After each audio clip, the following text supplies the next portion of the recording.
दोस्तों, ये कहानी है माइकल मैकलॉय की, जो न्यूयॉर्क के पुलिस डिपार्टमेंट में ऑफिसर थे, लेकिन अब ये इंश्योरेंस एजेंट हैं। उनका डेली का सेम रूट होता है। वो ट्रेन लेते हैं टेरी टाउन से ग्रांड सेंट्रल टर्मिनल के लिए। लेकिन एक दिन उनको अचानक ही उनके जॉब से निकाल दिया जाता है।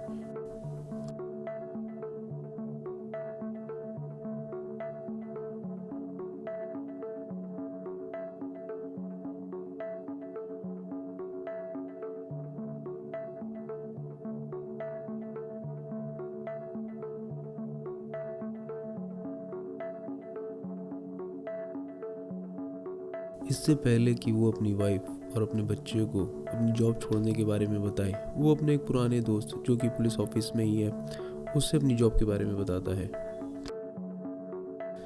घर जाते समय जब वो ट्रेन में बैठा होता है तो माइकल से एक अनजान शादीशुदा औरत आके मिलती है और वो उसे एक अजीब सी ही सिचुएशन बताती है जो कि ट्रेन के अंदर ही होने वाली है। जोआना माइकल से कहती है कि तुम्हें इस ट्रेन में एक ऐसे पर्सन को ढूंढना है जिसके पास एक चोरी किया हुआ आइटम है। अगर तुम उसे ढूंढते हो तो तुम्हें $1,00,000 मिलेगा। इसकी शुरुआत ऐसे होगी कि तुम पहले बाथरूम में जाओ, वहाँ पे $25,000 रखे हुए हैं, तुम पहले उसको ढूंढ लो। बाकी के $75,000 तुम्हें काम ख़त्म होने के बाद मिल जाएंगे। वो माइकल से कहती है कि मैं जानती हूँ तुम पुलिस में रह चुके हो। इतना बोल के वो ट्रेन से उतर जाती है।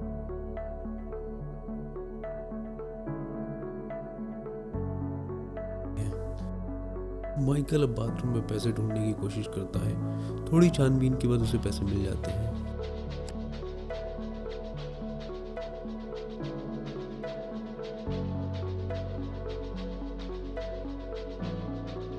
माइकल अब इस ट्रेन से उतरने की कोशिश करता है, लेकिन उसके उतरने से पहले ही एक लकी एंट्री करती है उस ट्रेन के अंदर और माइकल को एनवलप दे के चली जाती है। जब माइकल एनवलप को खोलता है तो उसके अंदर उसकी वाइफ की रिंग होती है।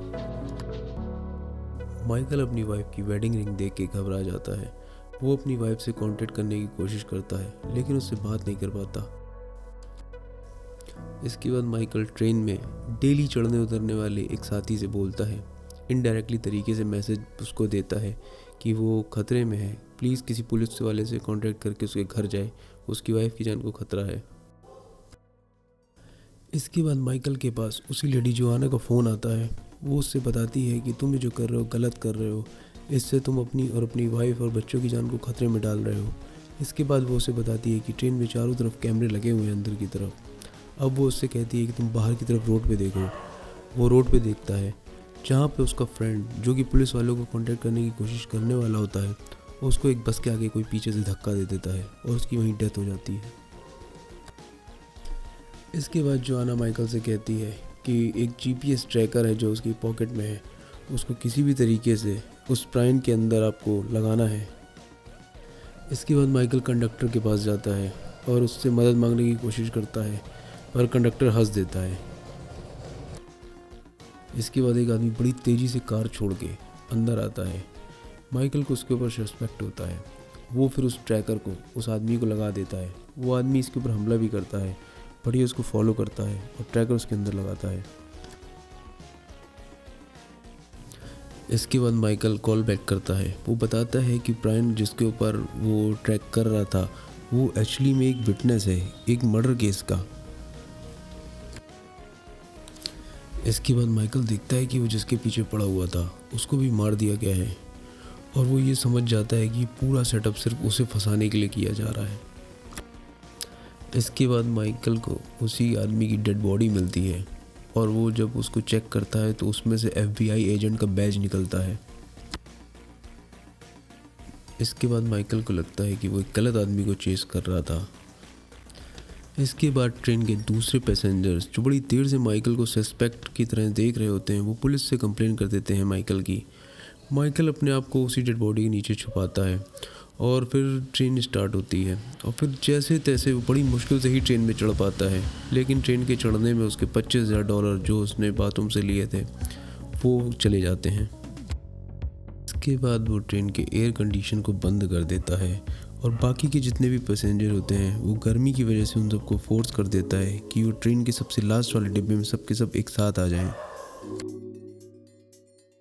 इसके बाद माइकल एक दूसरे पैसेंजर ओलिवर पे डाउट करता है और डाउट के बाद वो ओलिवर उसको बाद में बताता है कि एक्चुअली उसको भी सेम इंस्ट्रक्शन मिल रहे थे $1,00,000 के लिए, लेकिन वो उस आदमी को मारने के लिए थे जिस पे माइकल डाउट करेगा और वो उसी पुलिस वाले को वही ओलिवर ही मारता है। इसके बाद इन दोनों में फ़ाइट होती है। काफ़ी देर फाइट होने के बाद माइकल ओलिवर को ट्रेन से बाहर फेंक देता है। उसके बाद जब वो पूरा अपनी इन्वेस्टिगेशन फिर से शुरू करता है तो काफ़ी देर इन्वेस्टिगेशन के बाद माइकल उस ब्रायन को ढूंढ लेता है। वो एक्चुअली में एक 16 साल की लड़की सोफिया होती है। जब वो सोफिया से बात करता है तो सोफिया उसे एक्चुअली में बताती है कि उसके पास एक ऐसी इन्फॉर्मेशन है जो इस जगह के बहुत ही पावरफुल लोगों से जुड़ी हुई है। सोफिया बताती है कि एनरिक उसका कज़न भाई था जिसका मर्डर कुछ पुलिस वालों ने कर दिया था और वो इस केस की विटनेस है और उसे ही प्रोटेक्शन देने के लिए इस ट्रेन के लास्ट स्टॉपेज में एजेंट जो हैं वो उसका इंतज़ार कर रहे हैं। इसके बाद जोआना माइकल को फ़ोन करके कहती है कि सोफिया को मार दो, अगर नहीं मारोगे तो उसकी फैमिली और बच्चों के बारे में सोच लो, उन्हें मार दिया जाएगा। लेकिन माइकल मना कर देता है।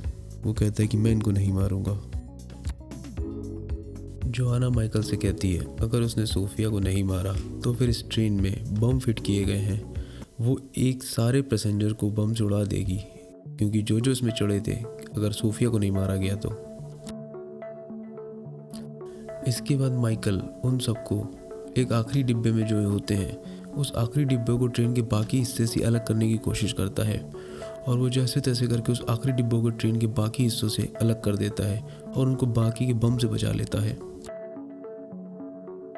लेकिन इस कोशिश में ट्रेन का कंडक्टर मारा जाता है। इसके बाद माइकल बाकी के पैसेंजर से कहता है कि हमने इस डिब्बे को बाकी ट्रेन से अलग कर दिया है लेकिन वो अभी भी हमको देख रहे हैं, तो एक काम करो कि बहुत सारे न्यूज़पेपर लो और उसको गीला करके शीशों पे चिपका दो जिससे कोई भी हमें अंदर की तरफ देख ना पाए। अब बहुत सारी पुलिस फोर्स वहाँ पे आ चुकी है। वो उस आखिरी डिब्बे के चारों तरफ खड़े हुए हैं। वो उनको ऐसा लगता है कि माइकल ने उन सबको बंधक बना रखा है उस ट्रेन के डिब्बे में, तो वो उसी के दोस्त मर्फ को अंदर भेजते हैं उसके साथ नेगोशिएट करने के लिए कि ताकि वो बाकी के पैसेंजर को बाहर भेज दे। इसके बाद मर्फ जब अंदर आता है वो माइकल से बातचीत करता है और बातचीत के दौरान गलती और अनजाने में वो उसे बता देता है कि वो ही वो पुलिस वाला है जिसने उस को मारा था। अब जब माइकल जान चुका है कि मर्फ ही वो पुलिस वाला है जिसने एनरिक को मारा था, उन दोनों की आपस में लड़ाई शुरू हो जाती है। वो एक दूसरे से हाथापाई कर रहे होते हैं। हाथापाई के दौरान माइकल मर्फ का इलेक्ट्रॉनिक बैज हटा देता है। इलेक्ट्रॉनिक बैज एक्चुअली में वो बैज था जो बाहर लोग खड़े हुए जो पुलिस वाले थे वो इलेक्ट्रॉनिक व्यू फाउंडर से पहचान लेते थे कि वो कौन अंदर है और किसके ऊपर गोली चलानी है। जब वो उस बैज को हटा देता है तो फिर बाहर से लोग थर्मल विज़न से उसको मारते हैं और वो गलती से माइकल की बजाय मर्फ को ही मार देते हैं। इसके बाद सोफिया बताती है FBI को कि वो जानती है कि माइकल वो आदमी नहीं है, एक्चुअली में वो दूसरा पुलिस वाला है जिसने ये सारी चीज़ें प्लान करी थी। और उसके बाद FBI उसकी फैमिली को बचा लेती है और मर्फ और दूसरे करप्ट पुलिस वालों के ऊपर इन्वेस्टिगेशन शुरू हो जाती है और माइकल को उसकी जॉब वापस दे दी जाती है। अब इसके कुछ समय बाद की बात है। अब जोआना एक ट्रेन में बैठी हुई है, वो शिकागो के लिए जा रही होती है, पर वहाँ पे माइकल आ जाता है उसके सामने। वो उसे अपना डिटेक्टिव का बैज दिखाता है और कहता है कि आपको रेडी होना पड़ेगा गिरफ्तार होने के लिए। यहीं पे कहानी ख़त्म होती है। Thank you.